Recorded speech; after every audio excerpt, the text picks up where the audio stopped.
Hello and welcome to all of those happy faces as part of the OPL intro video. My name is Nick Boy Richardson. It is day 2 of week 5 of split 2 of the 2020 OPL, and I am very excited to be here. Thank you to our partners, Epos, Neosurf, and McDonald's. Gentlemen, you have joined me as well. It is good to be back with my 3 favorite friends that I hang out with on a Friday and Saturday evening. It is Spawn, Rusty, and Skimmy. Rusty, you could start. The jumper's back. I love it. Strong jumper game. This long sleeve, that's a personal favourite. It was a gift from a friend, so we get to wear it whenever we can. That's very nice. Spawn, how are you doing? I was good until I saw we had the exact same jacket on, except the fact that yours has been dyed a little bit darker than mine. And I just realised I'm the only one that consistently clashes with every single person on the show. It happened with Jubes last week. It happened with Rusty the week before. Every week, I just wear the same thing as a co-caster. From now on, we are putting pictures in the Twitter chat. Well, the problem is when we do the tech checks an hour before, we're rarely, you're never rarely organised. even dressed, We've never been let alone in the clothes we're actually going to wear. I would also argue that you need to develop your own personality, because you're clearly just absorbing the personalities of the people you hang out with. So it's time to just, find out who you are. Skimmy, you know who you are. You're someone who is absolutely, very literally going to shit themselves on broadcast tonight. No, I said like 10 minutes before, right? What my morning diet was: coffee, curry. I'm not too sure at what point of the night that I'll have an upset stomach. We'll see. I've put this game on a timer. I love it. So what was the curry? Is it dodgy curry? Did you make it? Was it takeaway? Yeah, no, I did. Chicken vindaloo, so super spicy. We don't mess around with butter chicken. We're all about that spiciness. Look, it's going to be good. So if we talk about tempo in game, that could be very literal. Was the coffee with the curry? It was. Just, yeah, look, you don't mess around, Nick. After our segment last night where we discussed, if I had sippy cups of orange juice or if I actually drank coffee, I decided to, wake up, be an adult, quote unquote, and there we have it. Bit of caffeine in the veins, and we're ready to rock and roll. Rusty, are you ready to rock and roll? Because I remember you telling me you had a pretty ordinary start to your day.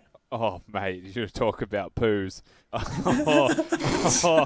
had a rough start to the day, Nick. You need to clarify really fast, because Twitch chats think it's something else. No, I might let that simmer. No, I left the house this morning, ready to go to the gym, and literally 2 steps outside the house, I stepped in dog poo. And so I came back inside, washed the shoe, walked back outside, and then 10 steps down the road, a bird shat on me. Yes! Honestly, at that point, I was like, I give up. I can't do anything anymore. So I just went to the gym and had a rage session, and I feel better now. Mm-hmm. Is the whole "it's lucky when a bird poos on you"? Does it come from the fact that it's like trying to just put a positive spin on a terrible situation? Yes, it does. It has to be. It has to. All right. Yeah. Well, hopefully we can improve your day with some League of Legends games coming your way. Let's take a look at the schedule of games we have ahead of us this evening, because we've got 4 of them. There's nothing new about that, but the order is new. We've decided to change up the order of the games from yesterday. That's how we do it here at the OPL. The first game, Chiefs versus Avant. Game number 1. Game 2, Legacy taking on Gravitas. Direwolves then up against Mammoth for Game 3, and finally Order versus PGG Game 4. And from memory yesterday, we all thought that there was a different sort of favorite game. So technically, this should be the most entertaining night of the OPL we've had so far. That was technically supposed to be last Friday, which turned out to be an absolute snooze fest. But this day is pretty good, I think, because I am a big fan of that first game. I think Chiefs versus Avant Gaming is going to be an absolute banger. I really hope that Avant have a clever draft, prepared for us. Something a little bit more early game flavored that unlocks Lisa, because he has been, for me, the most improved player so far this split. And I want to see him go up against the reigning MVP in Croc, who does seem to have turned around recently for the Chiefs. Absolutely. I'm seeing in chat, Ranger Bree says, I'm banking on all left side wins, at least I hope, Order please win against Pentagon. The left side of that graphic, incredibly strong. I just feel like there's a running theme going on here. We should probably look into that skimming. Well, I was actually going to go check back through some of the days and see if there is a theme. I'm actually looking back now, and for the majority of these weeks, maybe bar one, it's either all wins on the left or all wins on the right. I'm not too sure what's gone on here with the scheduling, but like I look at week 4, it's all right side, and day 2, all left side. Yesterday, all left side except for 1. I don't know what's going on. I'm not sure if there's any stats we can deduce from this, but, you know, there's a conspiracy theory out there waiting to be discovered. There's no stats. This is the OPL. We can't afford stats. Okay. We just have to make them up. We just we could say literally anything. No one can check. Yeah, Harry's had 400 kills this split. You proved me wrong. Okay, before we jump into game number 1, 2 things I do need to plug. We are going to be doing Nick Bag again, as is our Saturday ritual. The Nick Bag is hot, it's live, it's ready to be filled. Questions have already been pouring in via the Google form, which you should see in the chat right now. But the theme, you can ask anything. You can still ask anything. It is fine to ask anything. But the theme this week, medical maladies. You've got a body. They're all beautiful, but also there's definitely something wrong with specifically yours. So send us your questions about things you're worried about, medical advice you need, elective surgeries you'd like advice on. It's the OPL Embarrassing Body segment, but please don't send us your photos. Just let your words paint the disgusting picture. Spawn. According to our stat sheet, Harry's only had 26 kills so far this split, Nick. There you go. That's I heard close, 400 Nick. That on was a good broadcast. Yeah, 400, well, not half the money, mate. I would say it's probably been my most accurate league analysis so far.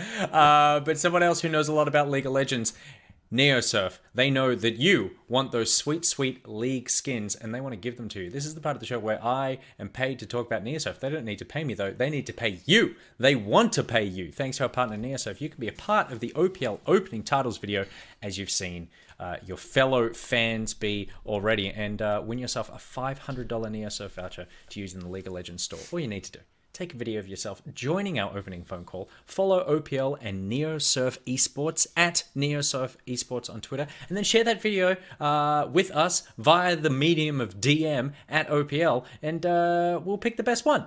We will pick the best one. That winner gets $500. 5 runners up get $100 each. NeoSurf voucher credit to use on the League of Legends store. Oh, it's so much money. It's literally $1,000. And I mean, you definitely we have a better won't pick the chance best if you one. dab. No. If you dab, you're going to win. Because, like, Spawn will instantly say, yes, remove me It's from true. the graphic, put him in, done. It's What? true. What? How did the Ubisoft guy get in? Oh, did he? No, because they were all shortlisted. He's in. So we were picking the winner from the shortlist. Yeah. So they were all winners. But the Ubisoft guy, that's not a shortlist. I don't want anyone worshipping Toby on my stream. Okay, well, all Spawn wants is some dab kitties to go along with his dab daddy titles. So dab to Spawn. And in fact, when you're dabbing, hold up a sign like with a picture of Spawn on it doing his dab so that he will never be removed from the dab of the opening Dabception. titles. Yeah, it's Dabception. Beautiful. So there are full terms and conditions on watch.lollysports.com for you to check out that competition. So a big thank you to our partners, NeoSurf, the only solution that lets you pay in cash online to thousands of websites, including League of Legends. All right, it is time to get ready for game number 1. Very quickly, gentlemen, Chiefs versus Avant. I feel like I know where this is going to go. I'm going to tip Chiefs.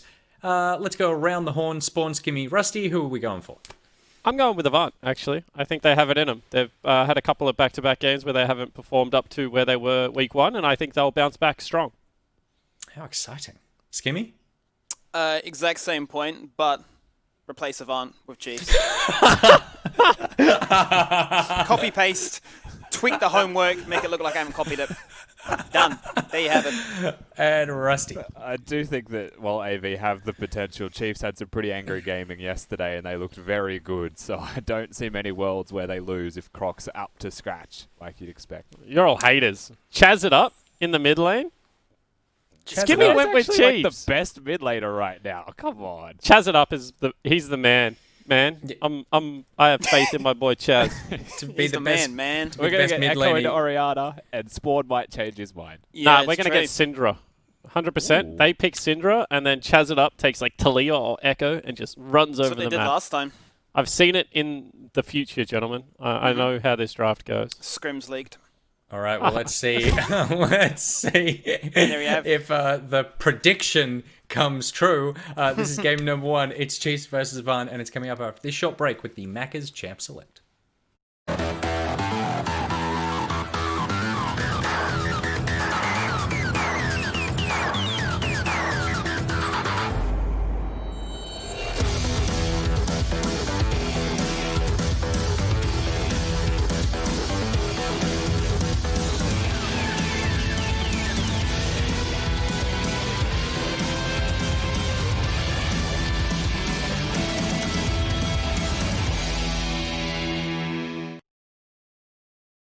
We're going to jump into game number 1, and well, Rusty, if it's going to be a sweaty game, you will need to hydrate yourself. If you haven't got water, I wouldn't put it past you to put down the headset, walk away for a minute, refill that one up, and I'll take the action here, because this could be a big one. Last time these two teams battled it out, it was week 2 to start things off here. It went 38 minutes. Chiefs drafted a comp.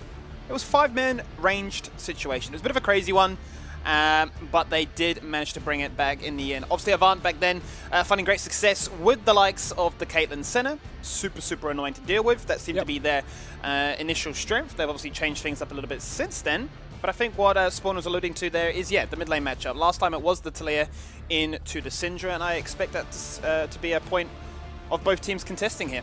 Yeah, I think if you're looking at both teams, Chaz does enjoy his assassins into the control mages. It does seem to be the flavor hit that he prefers. He's also got things like the Rumble if he wants to leave his lane and go and assist the rest of the map. You know, if Lisa's on that, Lise in.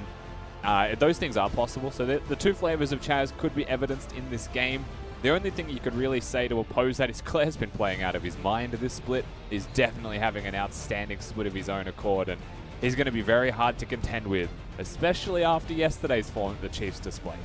Certainly is. It's angry gaming at its finest, a word that we throw around a fair bit, but then we start to see the proof in the display they really put on for the viewers at home. A few similar bands from last time, a few bands in particular that seem to favour Avant with the likes of the Volibear and the Karma. Price in particular, going to be looking to try and change things up today here. But they're going to open up with the blind pick into the Graves, looking to try and get themselves a nice, strong early pick. And that's what Lisa, as highlighted on the analyst desk, will be looking to try and use to try and get a one-up over Croc. Yeah, Graves just an all-around good pick at the moment. And with the Nidalee ban, that does make a lot of sense that you can just take that one for free, try and snag up the farming jungler, and really push your opponent with the options that he has.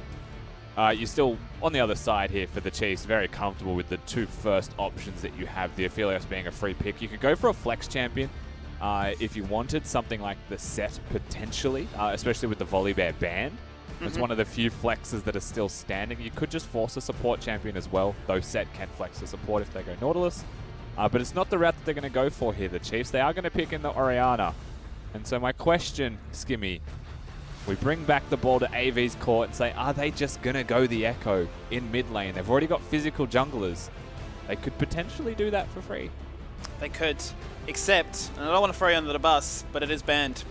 The Echo is isn't it? here. Ooh, So it was the we won't first get that ban. craziness today. We won't get it today. We saw it so much yesterday. And it was kind of a cool matchup, right? The discipline to showcase, hey, will I shockwave? Will you chrono break? What is going to happen? Fun fact, Claire is undefeated on the Oriana from 3 games played so far. So definitely a comfort. His most played by a fair margin have been that in the Syndra, which is still up and available. And Ches is no stranger to that pick as well. But they're going to flex things around in a different direction. Not looking to go for their mid lane matchup just yet. To rock on with the Kaiser as well as the Set. Yeah, Set. I mean, we spoke about Set already before for what was there available for the Chiefs at AV. They're going to pick that one for themselves. Can go top lane, can go support. The one matchup in support that usually is pretty preference to the Set is the Nautilus. So this, of course, is pretty curious if they're going to do this. And I think there could be a little mind game here for the side of the Chiefs and AV. You lock in Kaiser. Naturally, you want to have like a Nautilus or a Leona potentially in that lane with it. Yep. You know, be a CC bot. Set up your team. Would actually be perfect here for AV having a Graves and a Kaiser already. In saying that, if the set's going top lane, I actually kind of like the Braum as an option here with the comp that they've got. A lot of auto-attack-based champions right now that would benefit greatly from having that Braum passive. So we'll await to see where they choose to go here, AV, as the champions that you've mentioned in mid lane starting to get banned away.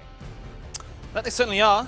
They've yet to play Set in the bottom lane, and when they did play the Kaiser last, it was Violet paired with Nautilus as you highlight. So you'd imagine, with Pat Prize being the one that's already got some experience under his belt with that pick, they are looking to try and flex their support just a little bit later on, see exactly what they're dealing with here. Obviously knowing what the Chiefs are going to be rocking in that bot lane matchup, but more likely to deter away what's going to be the jungle influence. Croc gonna not have his Lee Sin here today, so the early game shenanigans will be slowed down just a little bit as the preference to making Chaz's life a little bit more difficult disappear as the Syndra and LeBlanc are removed off the table. You could get rid of like an Olaf if you wanted as well, maybe the Trundle as well. There are some options, but Graves is pretty comfortable into both of those, which is why it's the least likely choice. But junglers are the free bans that AV were looking to approach here. So with that Lee Sin, they're going to take the Kindred away, Skimmy. They're going to look towards Croc once again. I would like to see a jungler picked in here, but it depends if they want to take something away from their respective opponents. But I really would prefer leaving that top lane pick for Tian till the very last pick, to make sure they know where that set's going and that they can set themselves up the best. And they're going to pick the combo. This is Direwolves-esque, I think it's fair to say, by the Chiefs. Very much so. Bit of a blast to the past, as this was the most played jungler for Croc in Split 1. Very gank heavy is what we're going to see here, so we expect to see a big focus on pretty much any lane at this stage, given how they look to try and manipulate their wave states to find some desirable situations. There's Leon, if it is deciding to be locked on in, force some aggression as opposed to the passive sit back wait with the Braum. And I'm liking this. It's going to be a mechanic showdown in the bottom lane as to who can look to try and find the engage first and who can make that damage stick as a result. Now the question is what goes with it in mid lane, and they're looking for a champion that has that crowd control available. You know, something that makes the Kaiser comp fantastic. They do want some magic damage if possible. This is one of the many options that Chaz has, right? He's going to go towards playing around the rest of his map. The Leona has the engage in bot lane. They can definitely play towards that side of the map, and I think that this last pick by AV kind of hits that home. They needed magic damage. I was wondering if it was going to be the single pick of the Zoe. We've seen how many times Chaz has played it to good effect, but they go for the AoE potential instead. And we've seen him to devastating effect on that same motion as to what a Rumble can do. We're looking at pretty much some very explosive team fights taking place here. When people press their R buttons, things definitely are going to happen, as 5-head as that is. The final pick will be the Kayle, once again for Tien, the same pick that they played last time into this composition, but this time they have engaged Rusty, so I don't think we'll have this wait till late game, wait till we scale, wait till I hit some item breakpoints, 38 minutes, now we go at it. Yeah, it's much more of a 1-4 from the Chiefs, and very much a strong 4 in saying that, right? You've got your Jarvan, Orianna, Aphelios, Nautilus. Like, that's just a bunch of wombo that they can throw together if they're being the aggressors. And the Kayle, it's not going to be picked into a tank this time around. Set can sustain decently into the matchup, but that is definitely a matchup that starts to swing further and further into the Kayle side of this as items come across. It was the counter pick here by Tien, so that's no surprise, really. Chiefs with their pretty solid, just 1-4 composition, R button reliant. That's not to say that AV isn't either. Like you mentioned, Skimmy, when that button's pressed, a lot of action's going to be happening around on Summoner's Rift, and I think that this game basically gets determined by if the top lane 1v1 goes well for Tian, or if AV are free to play towards their bottom lane. I think that's a good point to highlight, because last time the ball was in Avant's court that drove home the first bloods, the first turrets, the first objectives, and the ability to try and reach that soul point first as a whole, as a collective. What stood out like a sore thumb for me was the fact that despite how far ahead the Kayle started to get, Pat Prize was still able to get those 1v1 trades as the Maokai. So there is a world in which the set could look to still find that insane match potential when they look to assert themselves in that 1-4 split. And I mean, yeah, I look at the ultimate swings that could come around, the jungle influence that could then interact to make this a more desirable lane state for pretty much any of these lanes. We know that both teams have carries in their own right, and I'm just excited in particular for this bottom matchup, given the fact that they've both got hard engaging supports, which AD carry can make the damage stick to influence their ability to control objectives as a result. And you're expecting both solo laners to have teleports here as well. So the bottom lane can definitely become a 5v5 type of like game at level 3. We don't really know yet exactly what will happen in that area. In saying that, while the solo laners can teleport down to bottom lane, where the jungler's path is probably the most curious thing. Because we've just mentioned Tien could maybe get through top lane. Once he hits level 6, he'll have a much better time in his laning phase. And one of the things you could do is gank before that level 6, right? Like the Kassadin approach in mid lane, kick him while he's down before he can ever get up in the first place and start to snowball that set. And if he gets ahead, suddenly the game's a lot easier here for AV to be able to control him and really slow the game down to be able to play at their pace.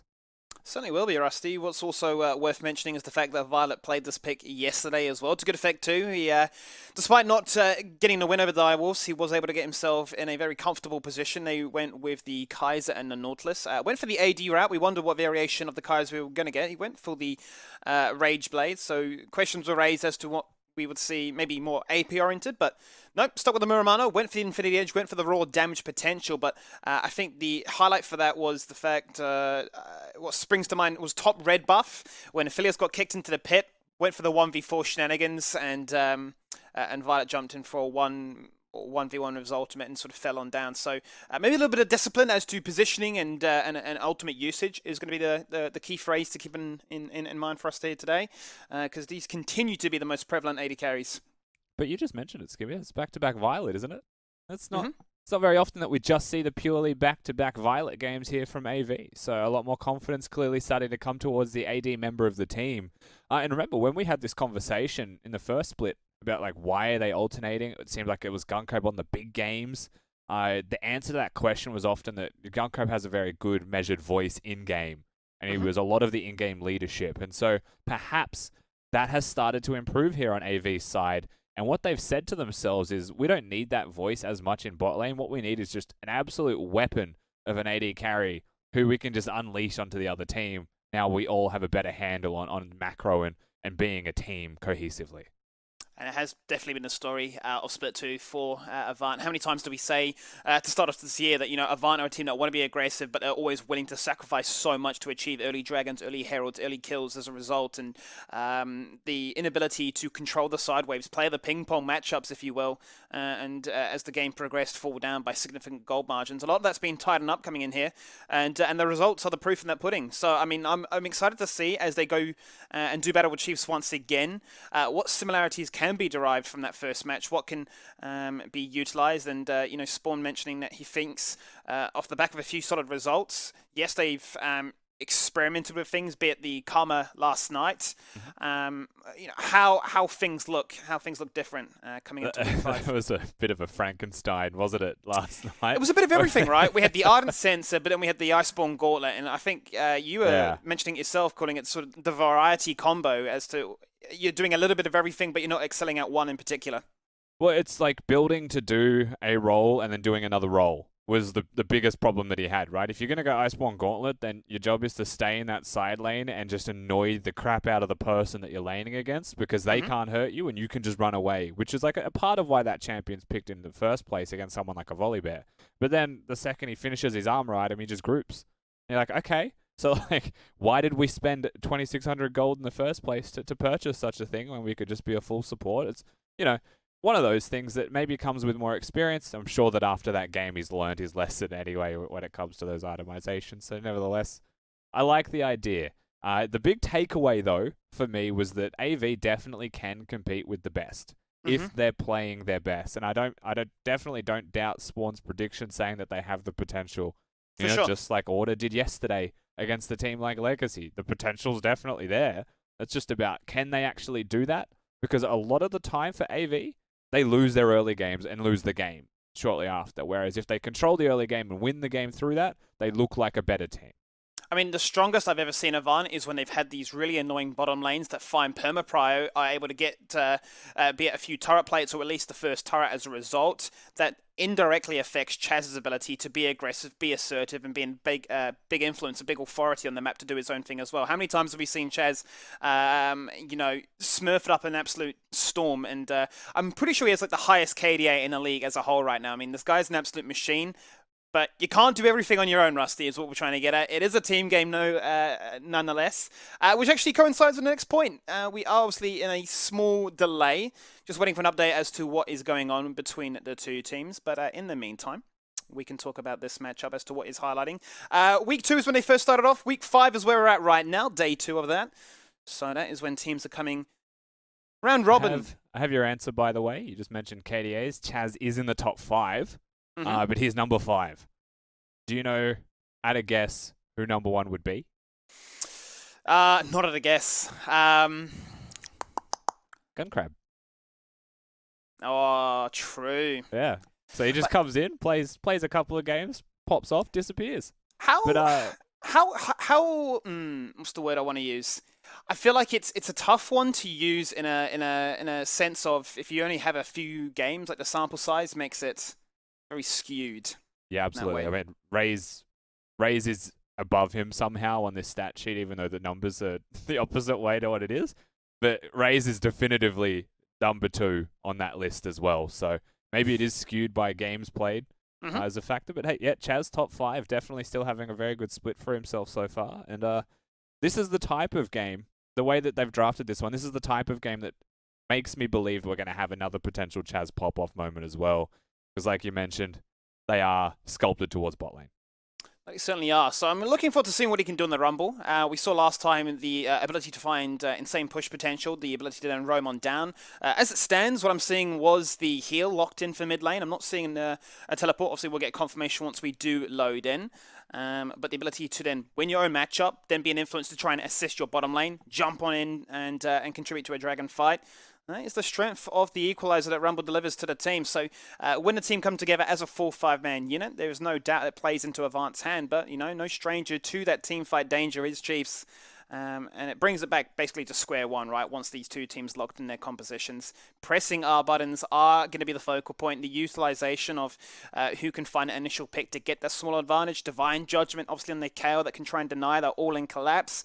But I mean, for Claire, once again, you just continue to give him what has been his best champion. I'll split 2 in the Oriane. Yesterday going 6-1. I believe he had completed the Magi's at like 25 stacks. Yeah, he was pressing Shockwave off cooldown to kill creep waves, to kill you in a 1v1. It was quite insane. Yeah, Claire's been having a crazy split. Like, he's definitely one of the mid laners you have to look at now and say he just found form out of nowhere. You know, like, Claire's always been known through the OPL and through the history of the OPL as well as like a big game player. So like he'll be generally quite, like, he'll be good, but never like going into the great tier, you would say, of all the mid laners. Maybe the 3rd best every split. But then you put him in a clutch moment and suddenly he just schools the best mid laner, right? Becomes the best mid laner out of nowhere. And you're like, there's Claire again. So to have him come into a regular season, really step up of his own accord and just be the best mid laner, in my opinion anyway, so far of this split has been outstanding from him. And that does mean, in my mind, that even though he is known as the big game player, he's got even further heights that he can reach. And I think it's a good point to then highlight the fact that Drake, who once again is going to be playing at Nautilus. I mean, we saw him debut yesterday. The guy was nuts. So I'm really looking forward to seeing that level of consistency once again on a different style of champion. Comes into that new role, plays Enchanters. And we're saying, look, you know, that is maybe an area that teams are looking to try and target and looking to lock you out upon. Had the 0-8 game as Karma. Didn't look too flashy, but has obviously worked really, really hard during that 1-week break. And come in to be aggressive to make sure that their bot lane is as strong as it once was in Split 1. So that is an area of the map that, for me, I'm really, really excited for consistency, for excitement, for viewership, really, more than anything. As we're still waiting to find out what the go is. In this case, we might just jump to a quick break to get an update as to where things are at. So sit tight, and we'll check in with you in a second.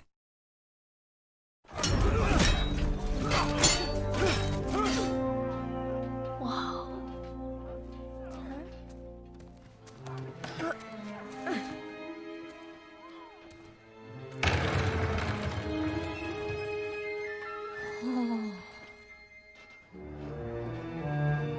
Stop! You're gonna get us in trouble. Look, I'm Garrett Crownguard, Might of Demacia. It's over for this monster.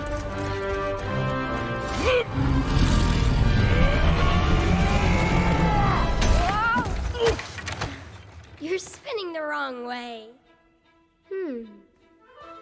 Listen, beast. You don't stand a chance against Fiora Larox.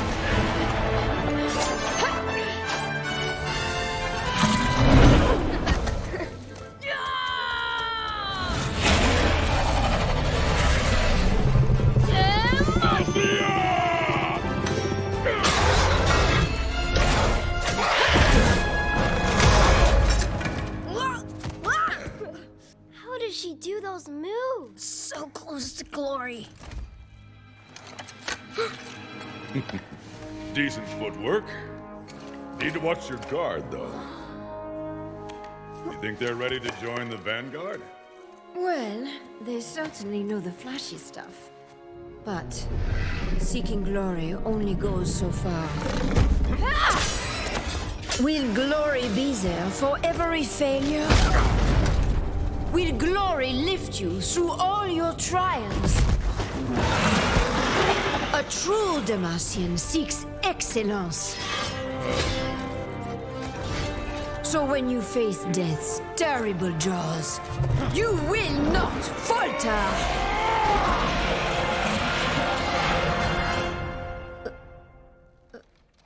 Fiora. You want me to sugarcoat it?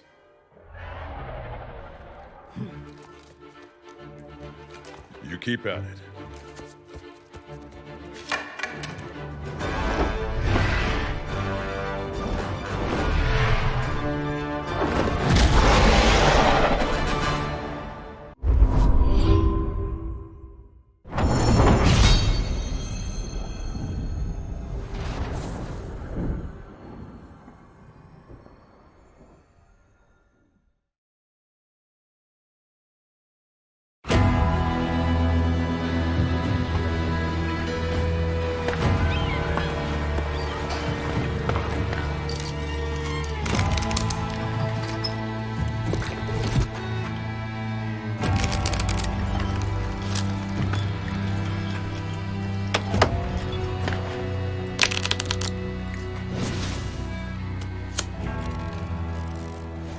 Seems like I'm the one holding all the cards now.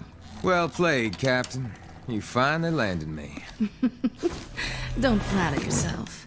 I'm after a bigger fish. Your partner. Now, Graves is too smart to walk into a trap. If you think he'd be stupid enough to bash me... Let him go and nobody gets hurt. Damn it. Dumb luck is a gift of his. Oh, is it?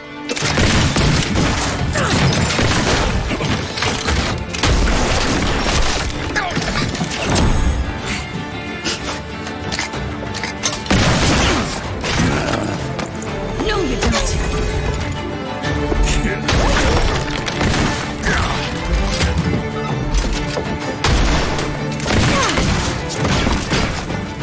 I got you, brother. Much obliged.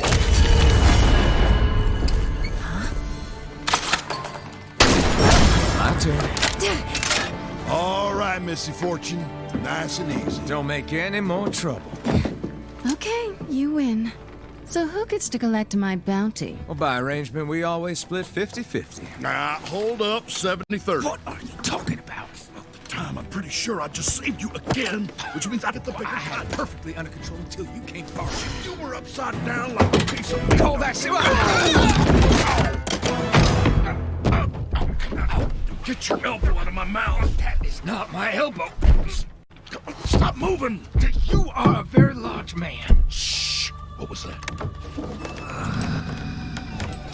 As promised, 2 for the price of 1. Excellent. Your quartermaster.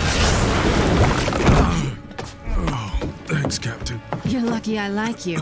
These two will make a worthy sacrifice to the beasts below. Prepare yourselves for 1,000 years of suffering.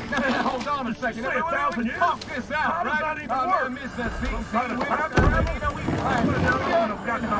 got 20 years max. Not with this. Yeah, I'm talking about. Don't worry, this isn't your last hand. Let's go before this gets ugly. Looks like the tides of Bilgewater have shifted again, my friend. Let's get out of here. So long, Sea Witch! My sacrifice Find someone else to feed your monster. Stop that. You gotta catch us first, this slimy fish. Just another beautiful day in Bilgewater. It really is.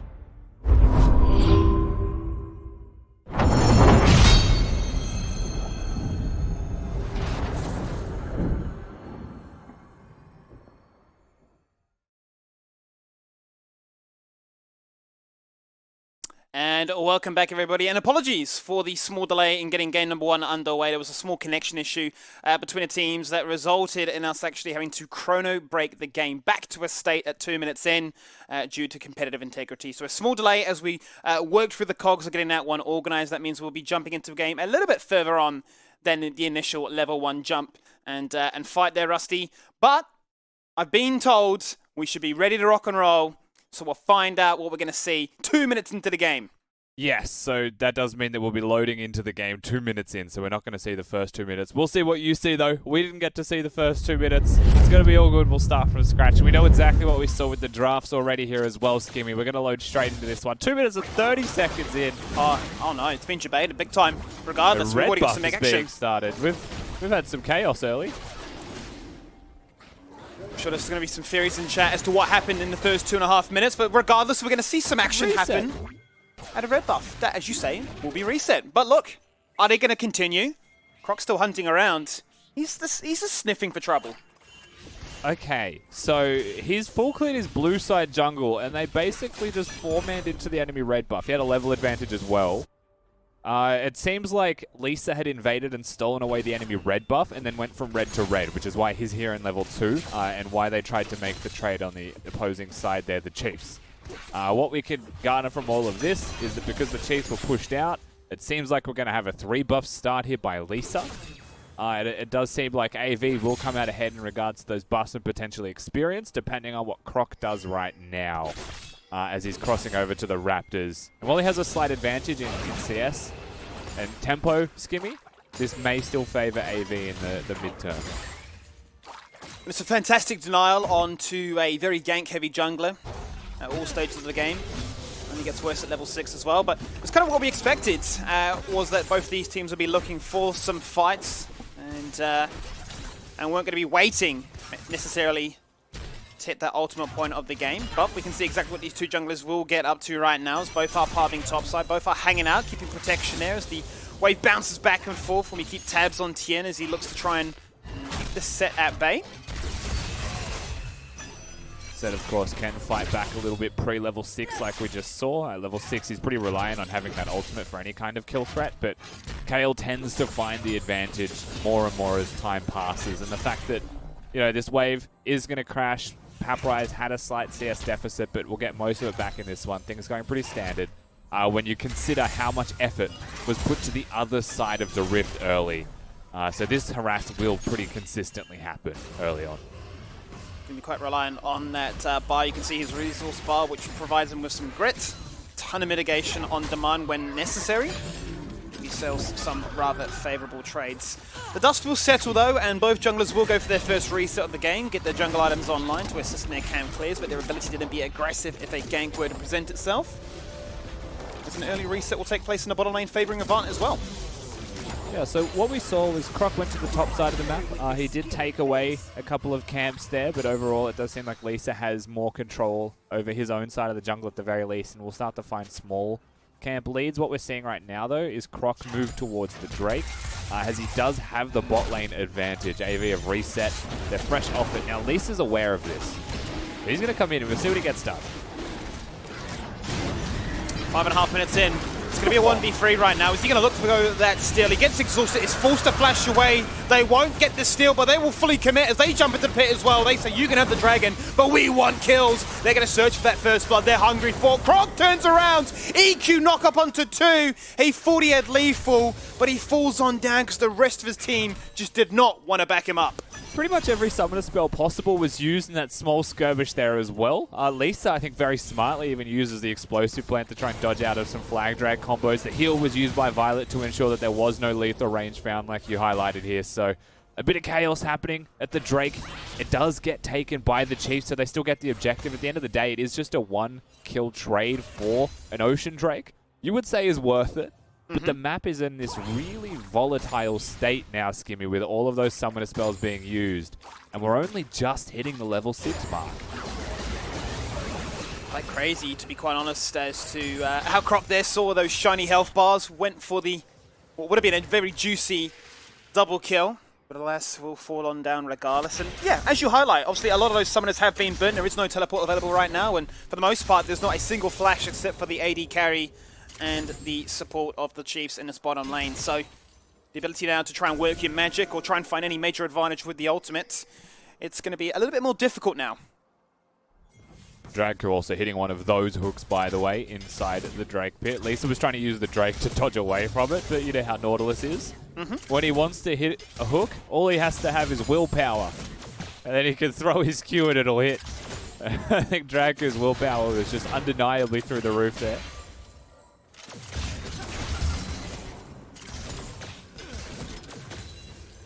So the benefit of this reset, obviously, is a very early pickaxe. Actually, goes into 2 as a result of the successful skirmish as well. Was able to pick himself up a kill.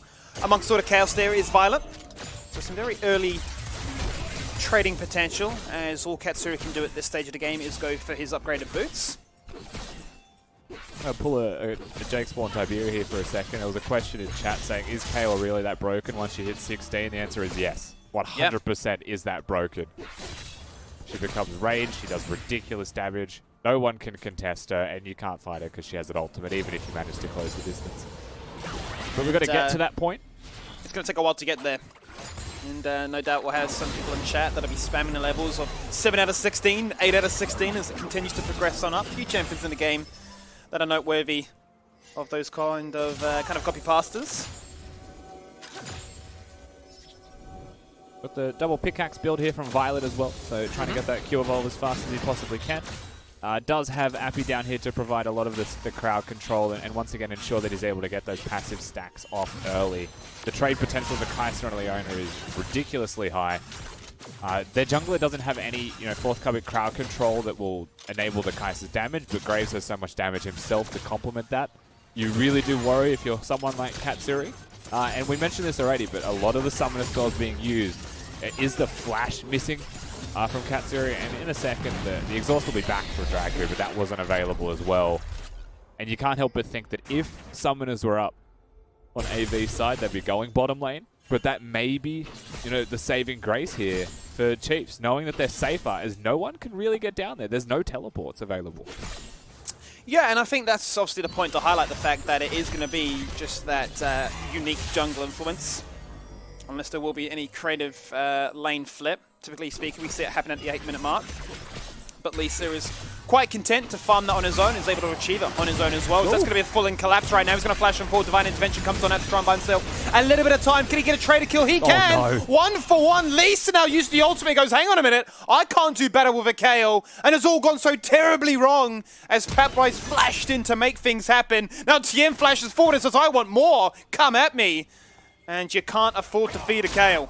Yeah, Tien was actually a hair's breadth away there from maybe even getting the 1v2. The Graves ultimate missing. Triumph, I think, as well, giving Tien that extra health that he needed to stay in that one. Pretty aggressive. Maybe overzealous from AV. Paprise using that ultimate to start the playoff when he had 0 health. Really feels like a force that was a little bit too great. And the cost is now exceptionally high. They are going to stop the recall here of Katsuri in the bottom lane. I want to try and keep him around, get themselves a better recall timing, perhaps on AV's side. Now they know, of course, that the Chiefs' AD carry is missing. We'll see how they choose to play this wave, because that cannon will die first, and they should probably just be pushing it in. Appy was only moments away from hitting level 6, and the amount of burst potential they have is ridiculous between the Solar Flare and the Sunlight procs that then complement the Kaiser kit so well. The insane damage potential.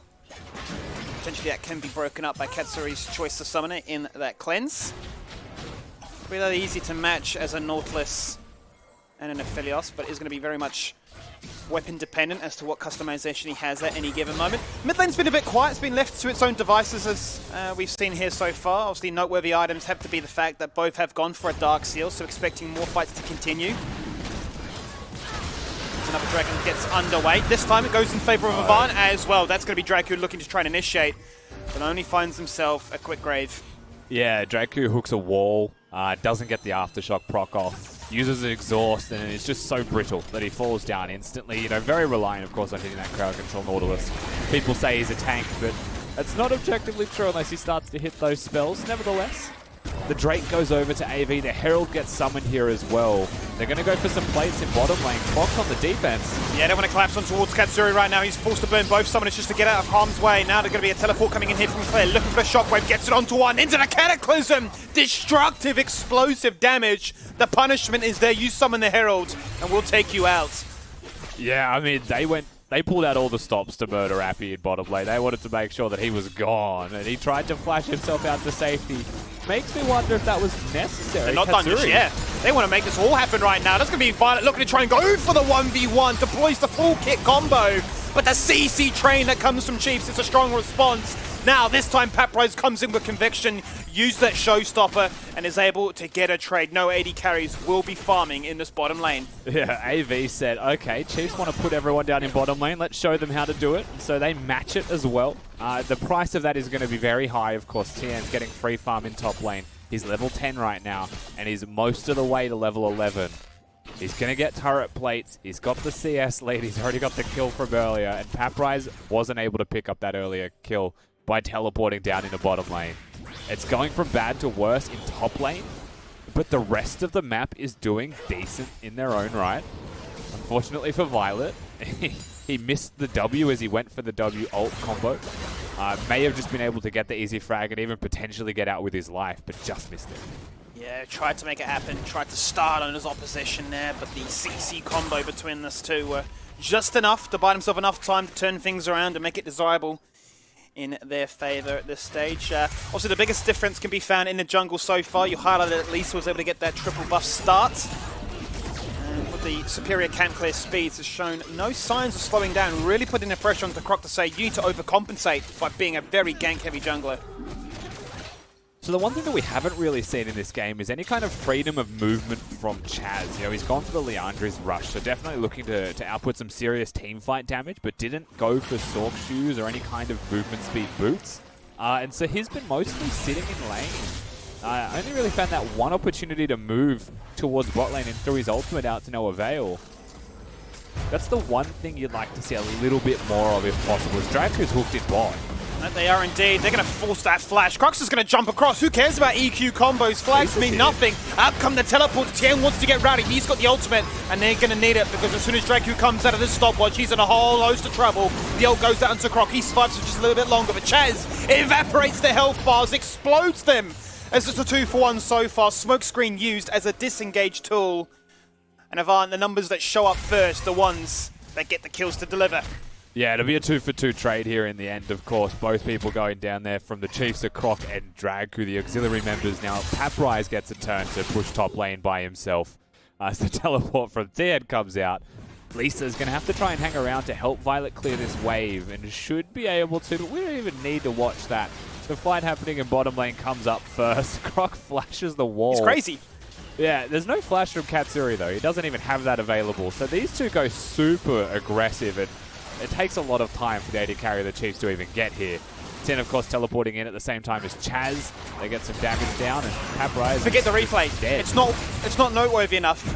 You know, we're just going to jump straight back into the action. These teams are not slowing down. It is what we expected from the drafting phase. Paprize, with the phase rush proc, is able to get himself out of harm's way, flashes into that Baron pit, and will live to tell the tale. Aggression across the map so far here, Rusty. 15 minutes in, we've already got ourselves 10 kills, and another turret falls on down.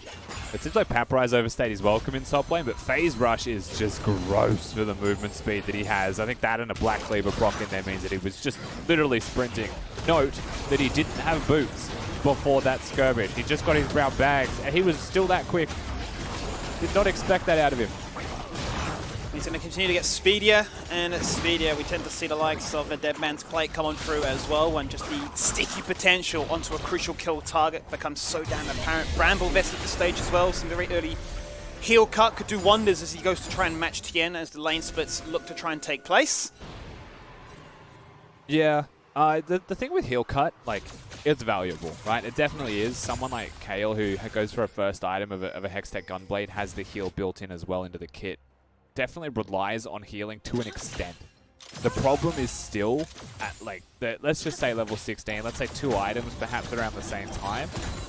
The raw damage that comes out of Kale means that the healing isn't as important. Yep. Because they will still just kill you. Second dragon here for Avant. We're playing for a Cloud Soul.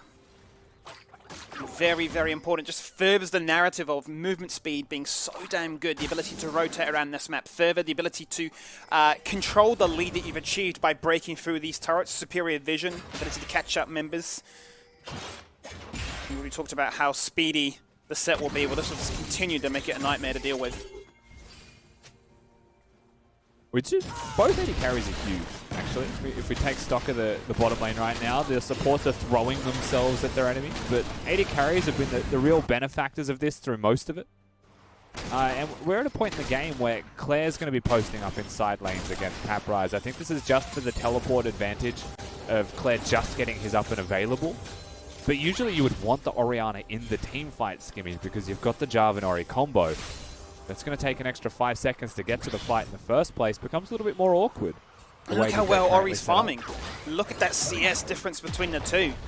It's a sizable margin. Continues the narrative that Claire loves to play this champion. His best so far is a reason he's undefeated on the Orianna. They will summon that hero down. They're going to look for a pick target. The Hawk goes out, and Croc is in so much trouble. He may have just fallen on down from that red buff Croc. He will eventually, as Divine Intervention comes to a close. It will be a 1-for-1 trade so far, but a fight actually takes place elsewhere on the map, so it's a 2-for-1 so far. If you consider it in that state, as Appy will not connect, as Tien is forced to flash away.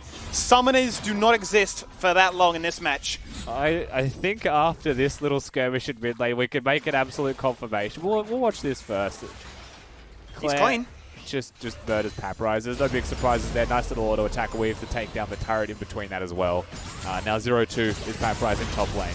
But in mid, the choice of Violet to take that ultimate, go forwards, like just get the sneaky kill and try and run away, basically inting because he's doing it in the face of all of the Chiefs.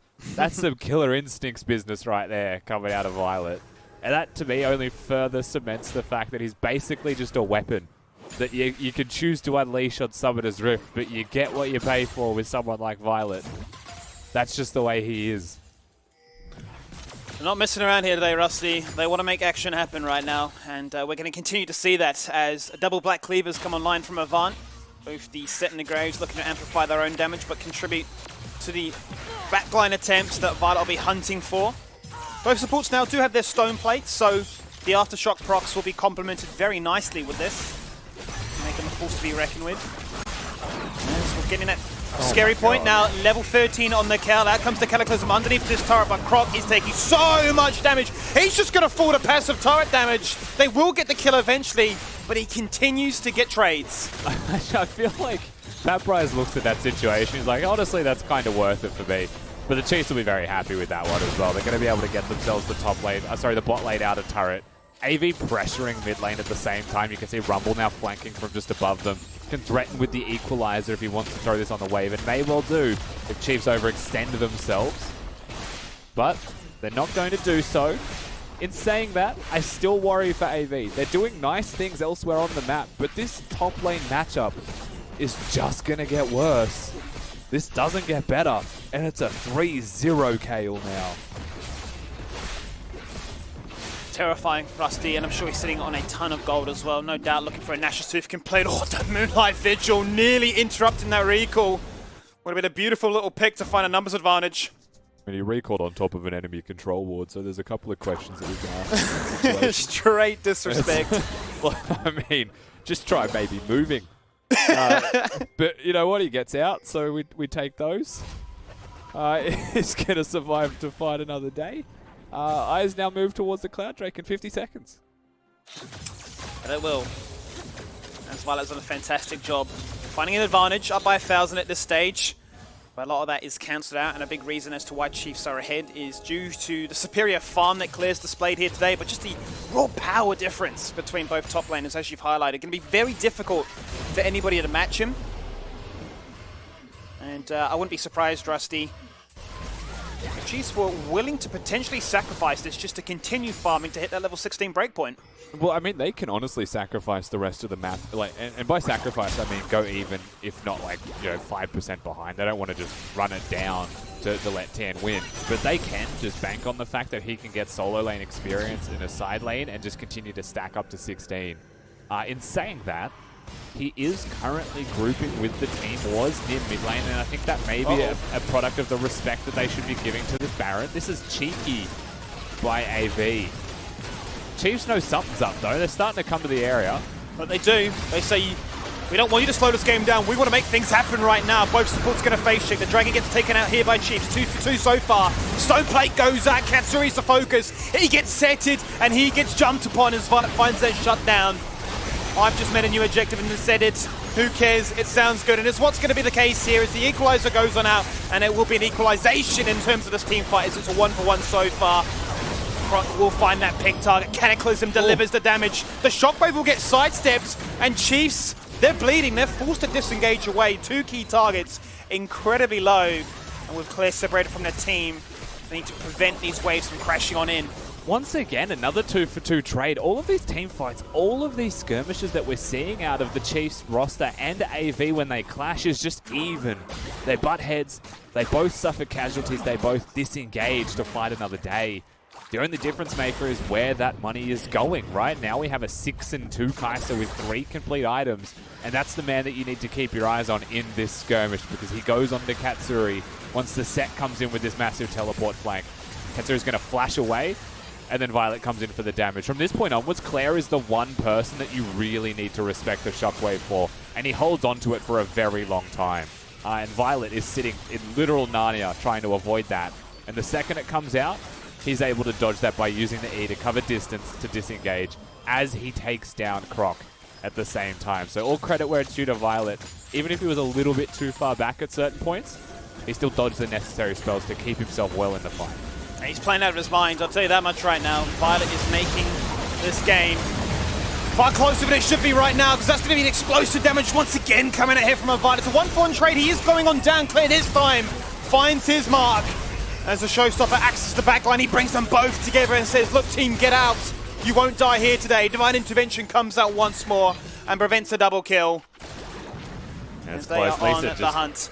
Lisa's in trouble. He's going to have to sprint his way out. He's going to do the respect flash there as well. Claire has flash of his own, so the chase was potentially available. We're going to get a teleport coming here from Tan as well. They're going to look towards the Baron.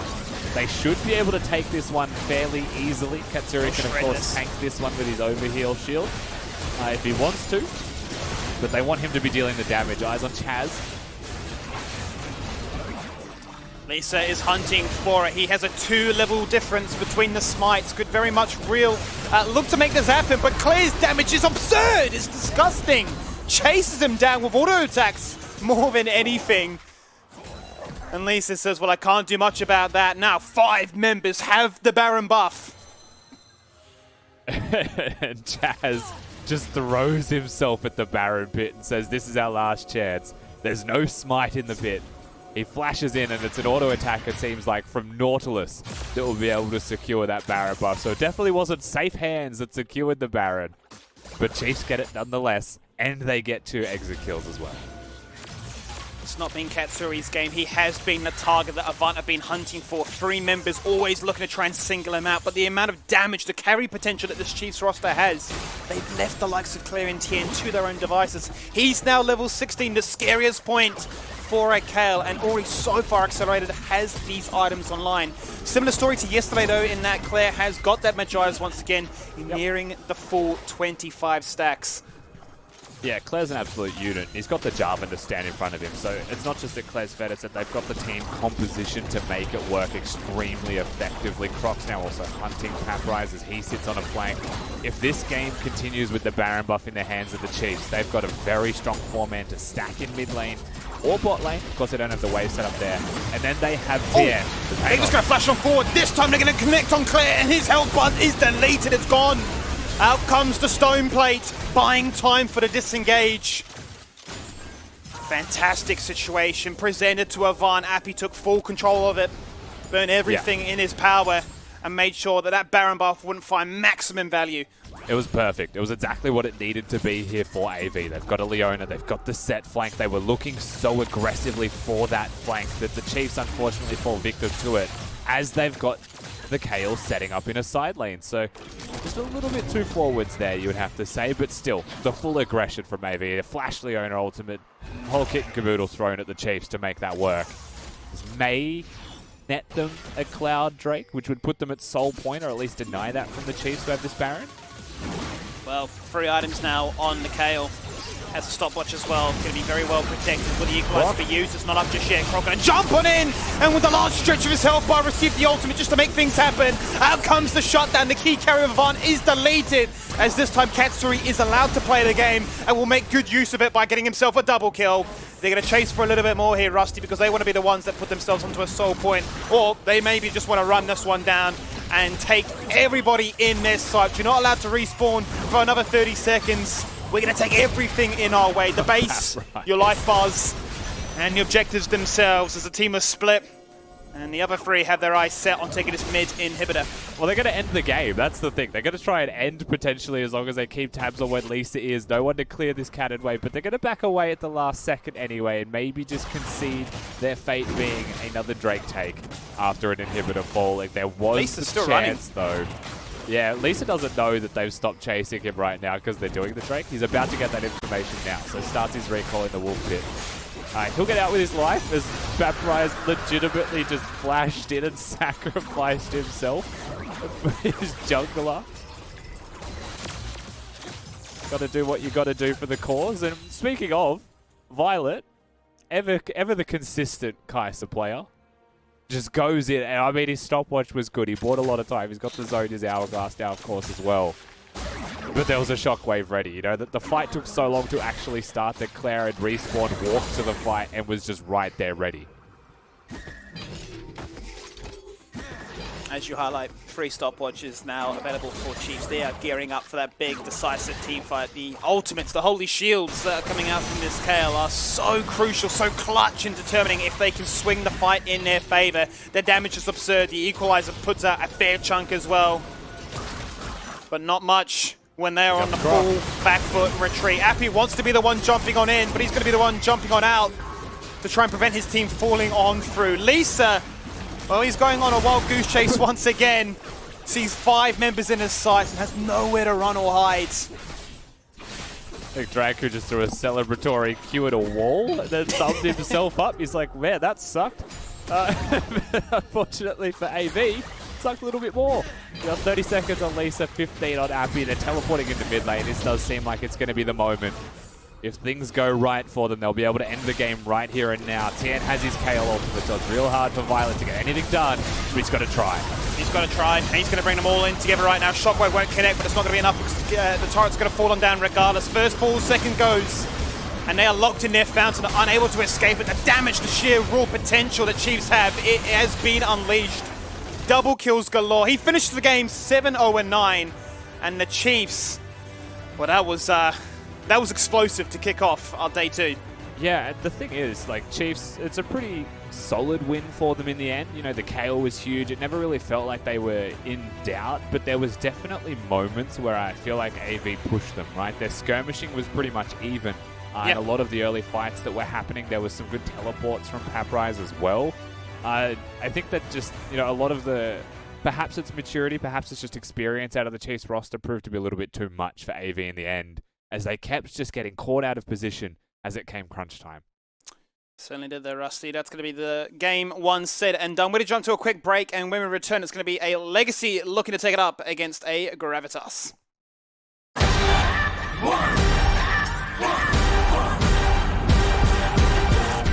Today is the NeoSurf Cup, and we're going to be playing against Misfits, so hopefully we can bring home the win. NeoSurf is simple, safe, and secure. You can go to your local shop and get a voucher code and use it online, preferably to buy League of Legends skins. It's got it! This is deadly! It's got it!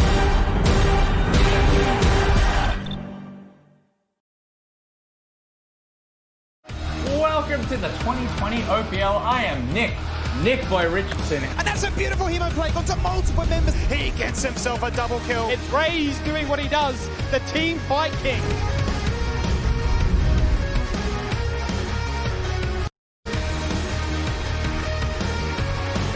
We love everybody. We love the OPL. If you're craving the taste of your favourites, head to Macca's for a fast, safe and contactless drive-through experience. For your Macca's run, contact-free, we'll be here.